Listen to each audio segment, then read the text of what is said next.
भाजपकडून काँग्रेसला सर्वात मोठा धक्का, महिला आमदार देणार सोडचिठ्ठी।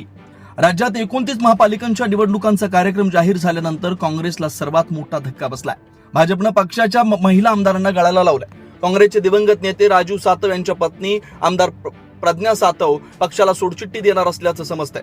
त्या उद्या भाजपमध्ये पक्षप्रवेश करणार असल्याचं सांगितलं जातं। प्रज्ञा सातव या सध्या विधान परिषदेच्या आमदार आहेत, त्यामुळे काँग्रेससाठी हा मोठा धक्का आहे। प्रामुख्यानं हिंगोलीसह मराठवाड्याच्या काही भागात सातव कुटुंबियांना मानणारा मोठा वर्ग आहे।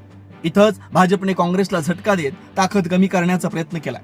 प्रज्ञा सातव आमदारकीचा राजीनामा देऊन भाजपमध्ये प्रवेश करणार असल्याची चर्चा आहे। राजीव सातव हे काँग्रेस नेते राहुल गांधी यांच्या अत्यंत विश्वासू सहकारी मानले जात होते।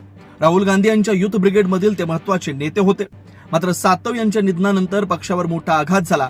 त्यानंतर 2021 मध्ये पत्नी प्रज्ञा सातव या विधान परिषदेत बिनविरोध निवडून गेल्या। त्यानंतर 2024 मध्ये पुन्हा त्यांना संधी देण्यात आली। आता त्यांनी पक्षाची साथ सोडण्याचा निर्णय घेतल्याचं समजते।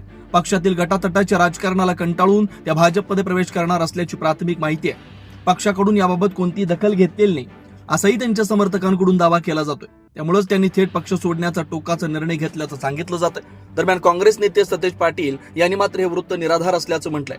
पक्ष म्हणून आम्ही त्यांच्या संपर्कात आहोत। अधिवेशन काळात आमची त्यांच्याशी चर्चा झाली होती। अडचणीच्या काळात आम्ही त्यांच्या सोबत असल्याचं सतेज पाटील यांनी स्पष्ट केलं।